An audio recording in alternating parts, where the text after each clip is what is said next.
पैगंबर मोहम्मद के खिलाफ बीजेपी नेताओं की विवादास्पद टिप्पणियों को लेकर विवाद धीरे धीरे गहराता जा रहा है।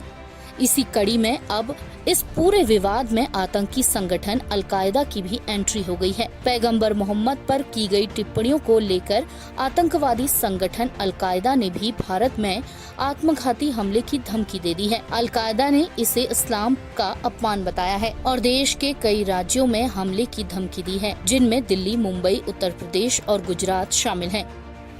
गौरतलब है कि इस टिप्पणी को लेकर दुनिया के कई मुस्लिम देश पहले ही भारत से नाराजगी जता चुके हैं। नुपुर शर्मा और नवीन कुमार जिंदल की पैगंबर के खिलाफ विवादित टिप्पणियों ने देश विरोधी तत्वों को सक्रिय कर दिया है, जिससे भारत के लिए कूटनीतिक मुश्किलें भी बढ़ गई हैं। कुवैत ने पहले ही भारतीय उत्पादों को अपने स्टोर से हटा दिया है। कुवैत, ईरान, अफगानिस्तान, पाकिस्तान के साथ 15 से ज्यादा देशों ने इस टिप्पणी को लेकर विरोध जताया है। आपको बता दें कि पैगंबर मोहम्मद पर विवादित टिप्पणी को लेकर बीजेपी पहले ही नुपुर शर्मा और नवीन जिंदल के खिलाफ कार्रवाई कर चुकी है। नुपुर शर्मा को प्राथमिक सदस्यता से 6 साल के लिए सस्पेंड कर दिया गया है। इसके अलावा नवीन कुमार जिंदल को भी पार्टी से निकाला गया है। लेकिन इस कार्रवाई के बाद नुपुर शर्मा की भी मुश्किलें बढ़ती जा रही हैं। विवादित टिप्पणी को लेकर मुंबई पुलिस ने नुपुर शर्मा को समन भेजा है। पुलिस ने नुपुर शर्मा को 22 जून को हाजिर होने के लिए कहा है।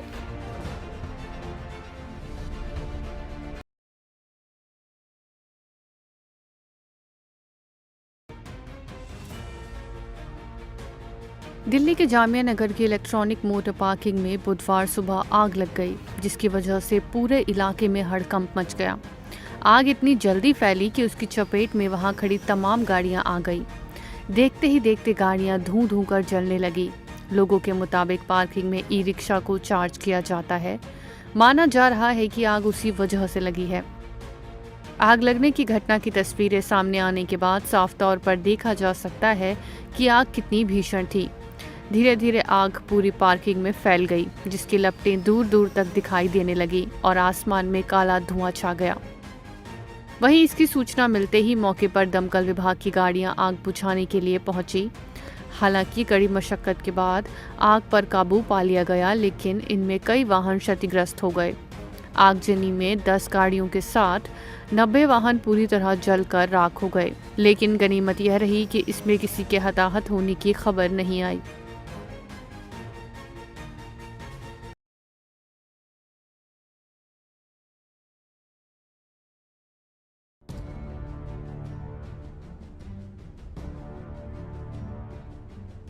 दिल्ली के जहांगीरपुरी में एक बार फिर पत्थरबाजी की घटना सामने आई है। बीती रात कुछ युवकों ने जमकर पत्थर बरसाए। मंगलवार रात 2 गुटों के बीच पथराव की घटना से इलाके में दहशत फैल गई। घटना जहांगीरपुरी के आई ब्लॉक की है, जहां पहले से ही हिंसा के बाद से तनाव बना हुआ है। खबरों के मुताबिक 2 गुटों में कहासुनी हो गई, जिसके बाद जमकर मारपीट हुई और देखते ही देखते दोनों पक्ष एक दूसरे पर पत्थर बरसाने लगे। इस घटना में कई वाहन क्षतिग्रस्त हुए। सूचना मिलते ही पुलिस मौके पर पहुंची और कार्रवाई करते हुए पुलिस ने दोनों लोगों को हिरासत में ले लिया। पुलिस का कहना है कि इस झगड़े का कोई सांप्रदायिक एंगल नहीं है। दोनों गुट एक ही समुदाय के हैं। पुलिस ने इस मामले में 2 लोगों को गिरफ्तार कर लिया है। बाकी लोगों की तलाश की जा रही है। आपको बता दें कि जहांगीरपुरी में ही हनुमान जयंती के मौके पर निकाले गए जुलूस के दौरान सांप्रदायिक हिंसा भड़क गई थी, जिसके बाद से अभी तक इलाके में तनाव बना हुआ है।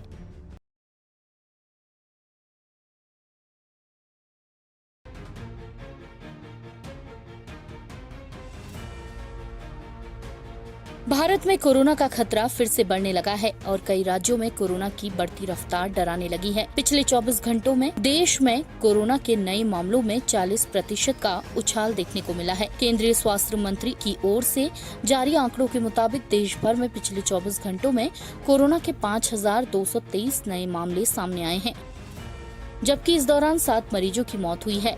अगर देश की राजधानी की बात करें तो दिल्ली में कोरोना की रफ्तार एक बार फिर से डराने लगी है। दिल्ली में मंगलवार को कोरोना के 450 नए मामले आने से हड़कंप मच गया।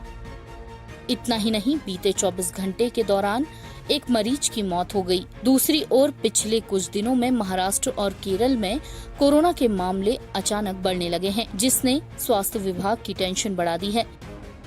देश में कोरोना के सबसे ज्यादा मामले केरल और महाराष्ट्र में ही सामने आए हैं। पिछले 24 घंटों में कोरोना के 1383 और महाराष्ट्र में 1036 नए मामले सामने आए हैं। यानी देश में कुल कोरोना मामलों में से 60% मामले सिर्फ इन दोनों राज्यों से ही सामने आए हैं, जिसने मास्क की जरूरत को फिर से लोगों के सामने उजागर कर दिया है।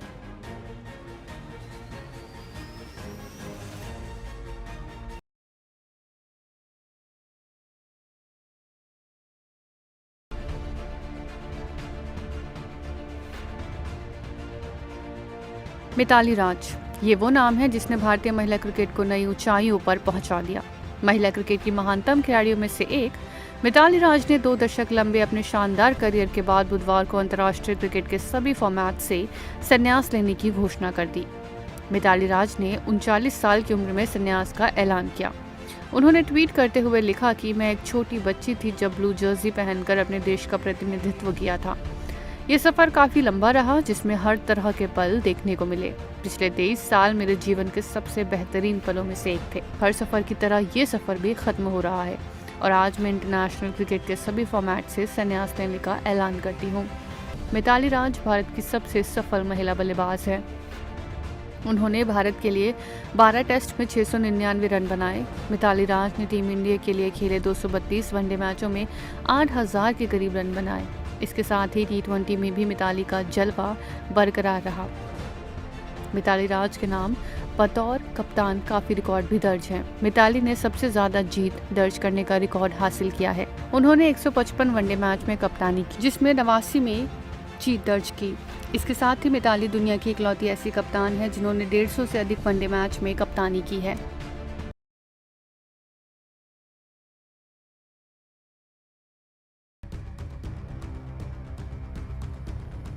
पहले पकड़ा पुलिस का कॉलर, फिर किया अभद्र शब्दों का इस्तेमाल और पुलिसकर्मी के साथ मारपीट। अगर आप सोच रहे हैं कि ये कोई मूवी की शूटिंग का सीन है तो आप गलत समझ रहे हैं। कानून के साथ ये मारपीट दिन दहाड़े सबके सामने देश की राजधानी दिल्ली में हुई, जहां सिर्फ 3 लोगों ने कानून को नीचा दिखाने की शर्मनाक हरकत कर दी। दिल्ली के देवली मोड़ पर एक हैरान कर देने वाला मामला सामने आया है, जहां सुबह सुबह ट्रैफिक खुलवाने गए टीआई को एक युवती और एक युवक ने बेरहमी से पीट डाला। दरअसल मामला सुबह 10 बजे का बताया जा रहा है, जिसमें ट्रैफिक पुलिसकर्मी देवली मोड़ पर रॉन्ग साइड से आ रही स्कूटी सवार को रोकता है और उस पर 3 लोग भी सवार थे। टीआई के रोकने पर स्कूटी सवार लड़की भड़क जाती है। पहले तू मैं होती है, फिर लड़की टीआई पर हाथ छोड़ देती है, जिसके बाद हंगामा शुरू हो जाता है। पब्लिक इकट्ठी हो जाती है और पुलिसकर्मियों को दौड़ा दौड़ा कर पीटा जाता है। वीडियो से यह साफ पता चल रहा है कि दिल्ली में कानून नाम की कोई चीज ही नहीं बची है। एक ट्रैफिक पुलिस कर्मियों को बुरी तरह से पीटा जाता है।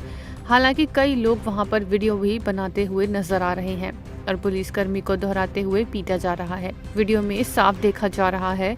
वहीं स्थानीय लोगों का कहना है कि जब पुलिसकर्मियों ने इन्हें रोका तो वहां उल्टा पुलिसकर्मी से ही उलझ गए और लड़की का फायदा उठाते हुए पुलिसकर्मियों के साथ जमकर मारपीट की। स्थानीय लोगों का ये भी मानना है कि गलती किसी की भी हो, लेकिन कानून को हाथ में लेने का हक किसी को नहीं है। लड़की होने का मतलब ये नहीं है कि जो कुछ भी बोल दे। वही सच है, सबको कानून के हिसाब से चलना चाहिए और कानून का पालन करना चाहिए।